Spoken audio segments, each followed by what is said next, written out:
If you've not been with us, we've been looking into this series, Fixing Our Eyes. Now, this 3 words comes from Hebrews in chapter 12. Hebrews chapter 12, the chapter is one of hope and it's one of challenge, leading on from chapter 11. And we've been staying in this zone of fixing our eyes on God.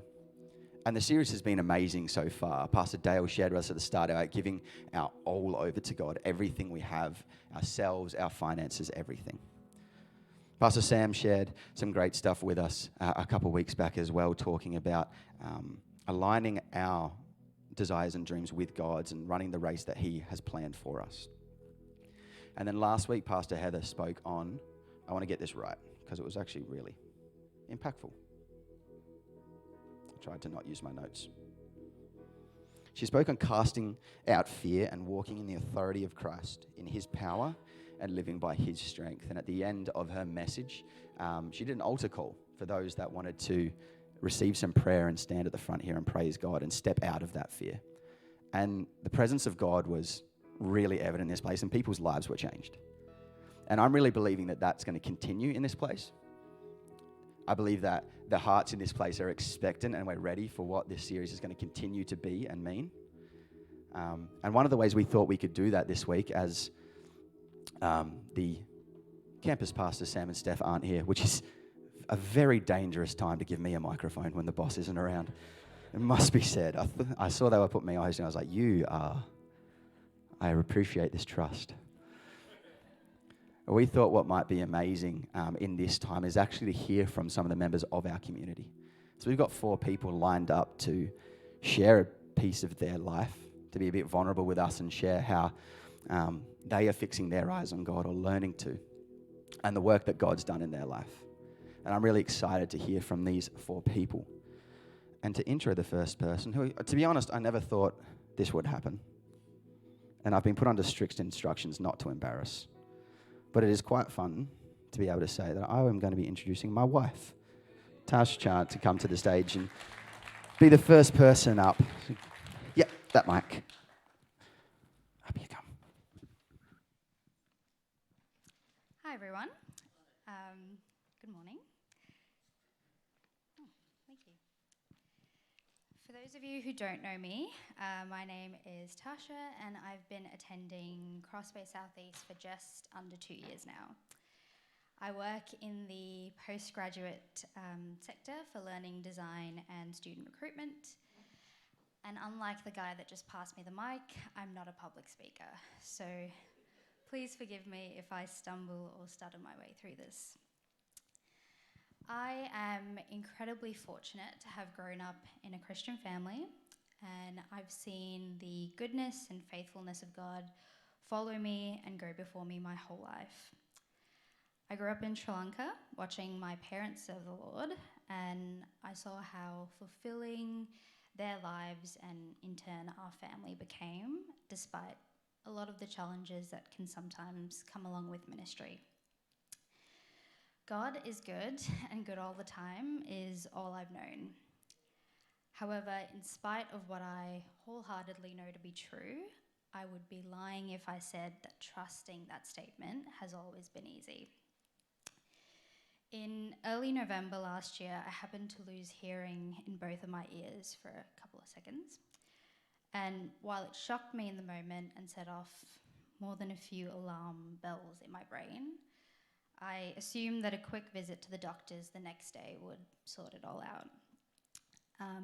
And what I thought would be a 5-minute appointment resulted in a trip to the emergency department of the ear and eye hospital, and that set off a chain of scans and tests that would last the next 3 months. Each appointment came with its own heavy baggage of anxiety and sleep deprivation, and seemingly no progress. It felt like every week they were finding something else that could be wrong with me, and they were passing me on to the next specialist in hopes that their expertise could help. I found myself fixating on the potential differential diagnosis the doctors would use, like nerve damage or a cerebral tumour or an ischemic disease, and my brain would run wild with what these things could turn out to be, rather than handing the situation over and fixing my eyes on Jesus. This caused my anxiety to skyrocket. It was at an all-time high. And to add on to that, it felt like the timing couldn't be worse, as we were 3 months out from our wedding. I've always struggled with uncertainty and with not having all of the answers. And the frustration of what was physically happening with my body had started to take a massive toll on my mental health. The end of our engagement season consisted of a lot of tears and a heap of nights staying indoors because I just physically couldn't get out of bed. To be quite honest, I also grew really tired of seeing people, as a few months had passed and I had no positive feedback or an update. I just wasn't feeling better. I saw no progress, and I grew increasingly worried about what the future would look like, including the possibility of not being able to marry Wyatt in February. Now, amid all of this, I'd prayed for God to intervene, but I can't honestly say that I fully surrendered the situation to him. For a while there, I lost sight of God's faithfulness and grew frustrated with the fact that things weren't progressing as quickly as I would have liked them to. Basically, I wanted God to move on my timeline. Spoiler alert, that rarely happens. His ways aren't ours, and he often has a different plan to the ones that we map out in our minds, and quite often will operate on a different timeline as well. At the end of last year, what I felt to be my peak exhaustion, I had a conversation with Wyatt's wonderful grandmother about what was going on. She herself has had to walk through more than a few medical challenges in her lifetime, but she's witnessed and experienced the goodness and faithfulness of God as she's journeyed through it. She shared a nugget of gold with me from her experience that has stuck with me since, so I'll share that with you as well. She said that whenever she finds herself down a road and she's unsure of where that will lead, she reminds herself that there is absolutely no one better to trust than God, because he loves the ones that we care about a lot more than we could ever love them, even if we tried our hardest. So no matter what the outcome is, it will be okay, and they will be okay. Fast forward 4 months later, health-wise, I'm still being monitored by a wonderful ENT surgeon and a neurologist, and I don't have the answers yet, nor do I know how long this will continue to go on for. But I'm a lot more at peace with that. I've had to learn to press pause on freaking out first and bring my anxiety and uncertainty to the one who holds the world and my world in his hands. Because at the end of the day, big or small, he cares about it all.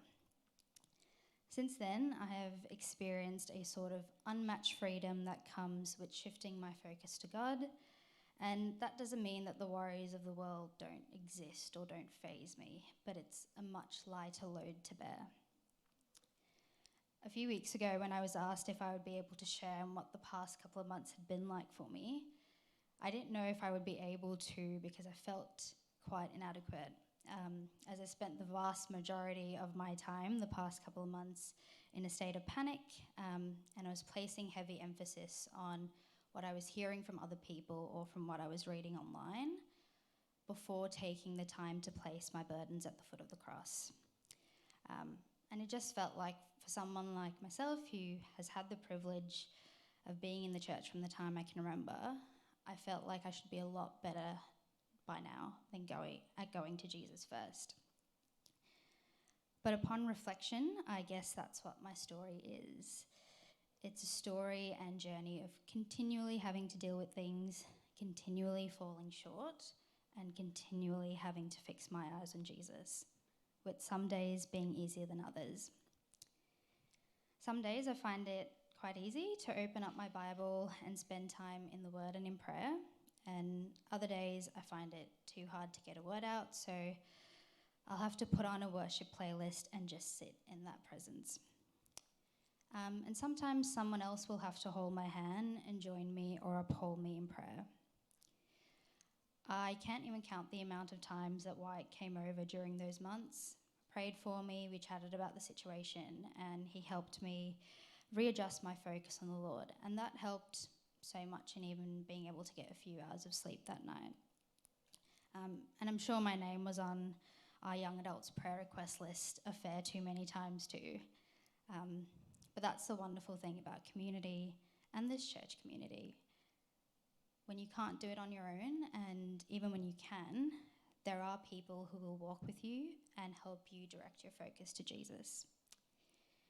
The importance of the church community in my walk with Jesus cannot be understated. When I've struggled, there have been people here to pick me up, help me refocus, pray for and with me, and offer godly counsel. My life would be drastically different without it. A verse that's been etched on my heart since Sunday school that I often remind myself of whenever I feel anxiety about the unknown kick in is Proverbs 3 verses 5 to 6, a well-known verse which reads, "Trust in the Lord with all your heart and lean not on your own understanding. In all your ways acknowledge him, and he shall direct your path." When we shift our focus away from our own strength and fixate on Jesus, acknowledging and honouring him in all that we do, we can fully trust that he will direct our path. So my hope in sharing this with you today is that if you find yourself in a similar position where you're going through something that causes you anxiety or you're struggling with the uncertainty of what's to come, I would encourage you to shift your gaze from what your situation looks like, no matter how chaotic or messy it is, to Jesus. He's the only one who knows the beginning and the end. And just like the Bible says in Philippians 4:7, "I'm sure you will find the peace of God, which transcends all understanding, will guard your hearts and your minds in Christ Jesus."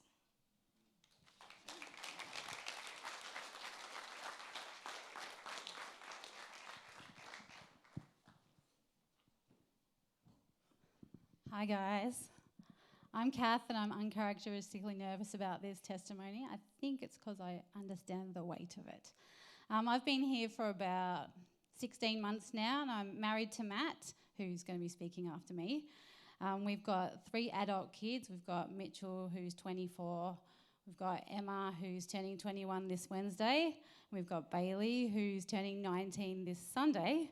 Emma's married to Logan and they're due with their first bubba, our first grandchild, in a week. So if I get a phone call, I might just have to go. No, just kidding.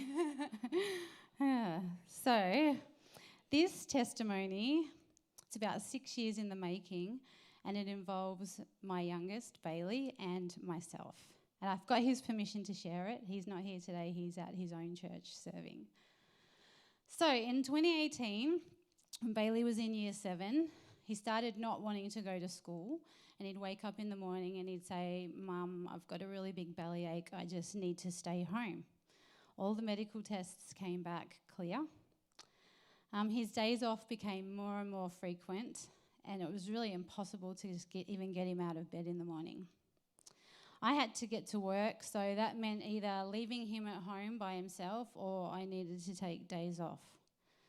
We ended up being referred to a psychiatrist who diagnosed him with severe depression and put him on antidepressants, and then also referred him to Headspace.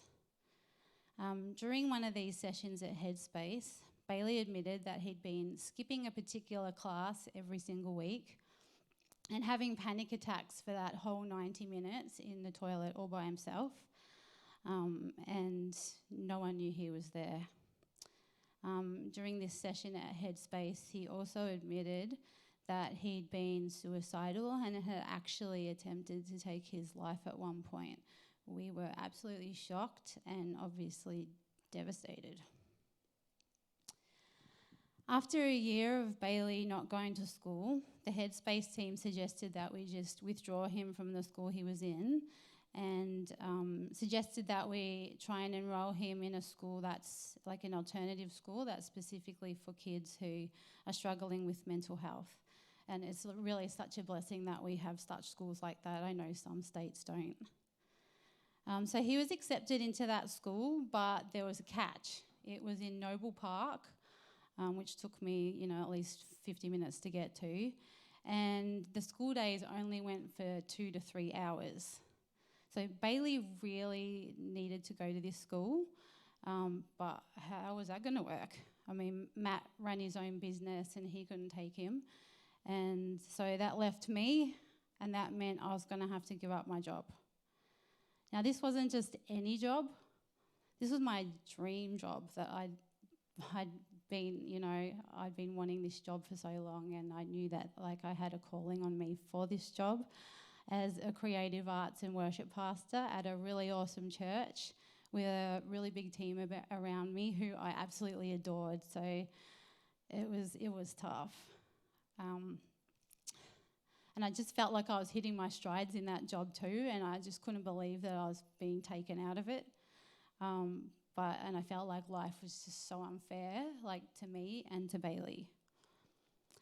I could have got angry at God. I could have just turned my back on him. I could have sat in my car in Noble Park for those 3 hours every day and just cried about whether Bailey was even going to make it to adulthood or not. But I didn't. Chose to keep my eyes on God, and I needed his strength and direction every moment of every day, just so I knew how to help Bailey to get through each day and each night. It was hard looking forward and trusting God with both Bailey's and my future. But the moment I took my eyes off God, I felt like I was absolutely drowning in fear. There was one Bible verse that I clung to for both Bailey and myself, which was Jeremiah 29, verse 11. And I'd sit in my car while he was in school, and I'd say it like this: "For I know the plans you have for Bailey and for me, Lord. You said your plans are to prosper us and not to harm us. You have plans to give us both a hope and both a future, and I trust you, God." I learnt through this season that keeping my eyes on God, if I kept my eyes on God, I was going to swim in the right direction and I wouldn't drown, and I'd keep my head above water. So Bailey stayed at that alternative school for 2 years, 1 year before COVID and the year of COVID, which was lockdowns, which just made it all the more fun. That was rough. Then in 2022, Bailey was finally well enough to go back to mainstream school. But God wasn't leading me back to my job, even though they hadn't found a replacement for me yet after 2 years. But I just knew that's not where he was leading me. I knew I needed to be home just in case Bailey, the reintroduction and reacclimatization to mainstream school, I thought I needed to be home just in case things went wrong and he needed me there. So by mid-2022, Bailey was doing really well, and I felt like I was in no man's land, just waiting and watching to see where God would lead me next. I mean, was I ever going to work again? And if so, where was I going to work, God? And then he showed me that during that season that I'd been through with Bailey, he'd given me specific skills and gifts and understanding and compassion for the struggling kids of the world. So I enrolled in an online course during one of the lockdowns. I mean, what else do you do during a lockdown? And I completed a Certificate 3 and a Certificate 4 in 10 weeks. I literally sat there for 10 weeks and just did it. I had nothing else to do. I'm now in my 3rd year as a teacher's aide, and I'm helping the struggling kids of the world and the ones who often slip through the cracks. And I'll try and say this bit without crying. It's just gone 5 years since I gave up my job. And 2 weeks ago, Bailey enrolled in Bible college, and he is now studying youth ministry so that he can help the kids just like him. It's just amazing. God's ways are higher. They're so much greater. He honestly knows best. So my encouragement to you is just keep your eyes on him. He'll show you the way to go. He'll keep your head above water.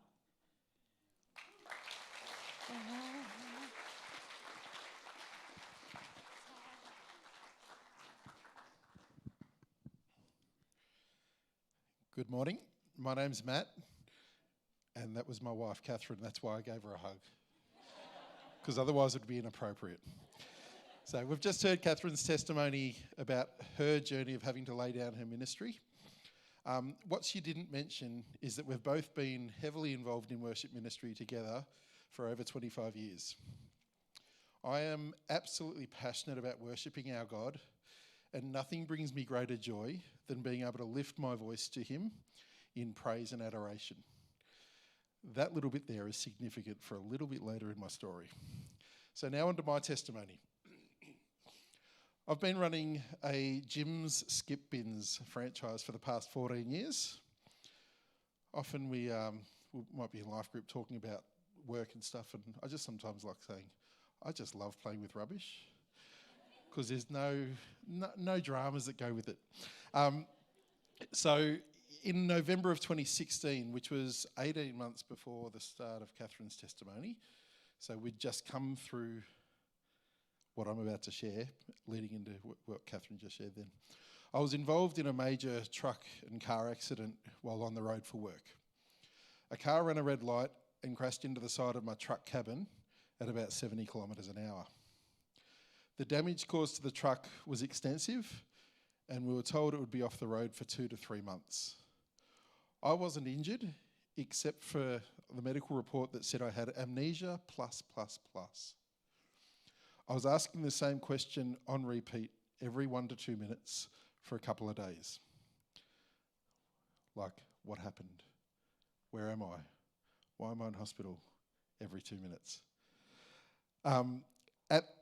Still today, I only have 4 distinct memories from that day. At the time, the business provided 80% of our household income. So obviously without that truck, that's pretty disastrous. I've been a Christian since the age of 7, growing up in a Christian family, with a faith that has grown stronger over the years. And we've, as a couple, seen God provide for us in some amazing ways throughout our marriage. So now was a time where we were trusting in Him for our everyday, basic essentials to live. My pre-Christian father-in-law was God's instrument in providing for us during that time. With a very, very generous loan, we were able to stay afloat financially, both personally and in the business. Now, due to the amnesia plus, I was unable to work for about 6 weeks until I'd been given a medical clearance. I got that medical clearance in early January 2017, and I gradually returned to work driving for one of the other Jim's franchisees. I was really looking forward to getting my truck back on the road so I could get us back on our feet again. At the end of February that year, I finally got the phone call to say the truck was ready. What happened next totally knocked the wind out of my sails. Up until this point in time, I had never had to deal with any mental health struggles, but here I was now walking that path. Back on the road, in my truck, recovering both physically and financially, should have been a really positive time. But suddenly, out of the blue, I was suffering from severe anxiety, depression, and PTSD. And I was having real trouble seeing any hope in our circumstances. I was having trouble connecting with God, wondering if He was still there walking beside me. I was in a very, very dark place at the time. There were weeks at a time where I struggled to even sing or worship God. For me, that's my way of connecting with Him. But I just felt nothing. I could never have imagined that would be me. During this struggle, I was aware that I had many friends and pastors from church praying for me, but I didn't care. I just felt empty and I'd lost hope. What I came to realise through this time was that while I'll never ever turn my back on God, I'll say that I angled myself away from Him. I did that by being fixated on the task at hand, recovering financially and getting the business back on track, striving in my own strength to get the job done. I wish I could say that it was an instant revelation and the next day things were all rainbows and sunshine. But if you've ever struggled with mental health challenges, you'll know that that very rarely is the case. But coming to realise that's what I'd done As I started to change my gaze from being fixated on the task to fixing my eyes on Jesus, I could slowly start to see change. Progress and hope for the future returned. It was a day-by-day journey with many ups and downs along the way. But this is one thing I know. Romans 8:28 says, "And we know that for those who love God, all things work together for good, for those who are called according to his purpose." One of my favourite worship songs, which we sang last week actually, is Goodness of God. Verse 2 says, "I love your voice. You have led me through the fire. In my darkest night, you were close like no other. I've known you as a father. I've known you as a friend. Oh, I have lived in the goodness of God." If you're currently going through your own struggles at the moment, posture yourself and fix your eyes on Jesus. Even though it may not feel like it at the moment, know that he is your father, he is your friend, and he is close like no other.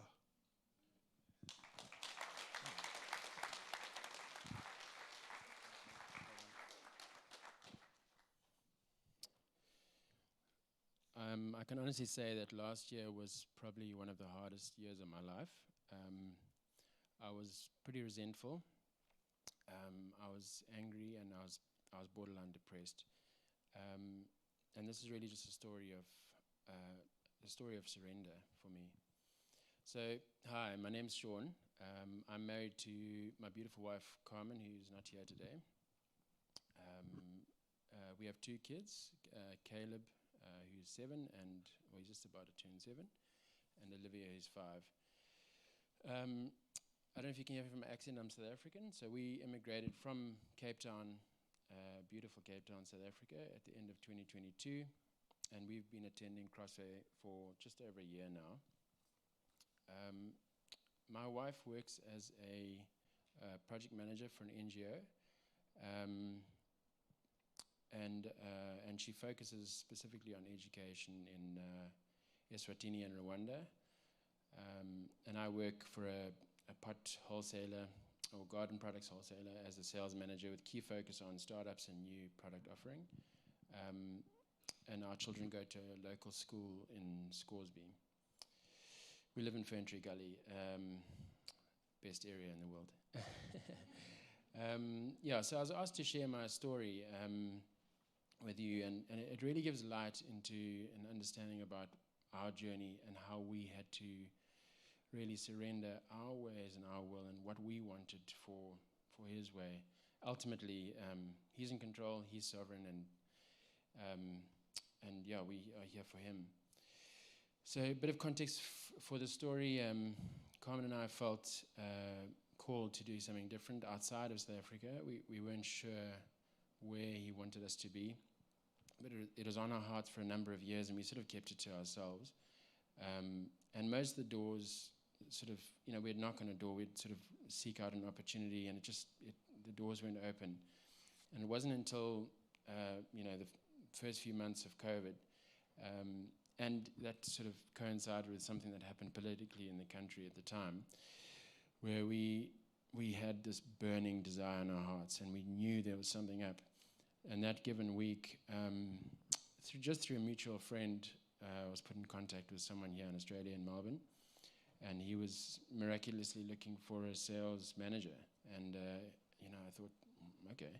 And he wanted to employ someone like myself who had certain skills in vertical gardens and living walls. It all fell in place, and quite quickly we realized that we were, applying for a visa to move. Right to a point where my family were very upset with that idea. It's not an easy thing to immigrate, as some of you might have experienced. You really leave what's familiar to the unfamiliar. You give up on being known and knowing.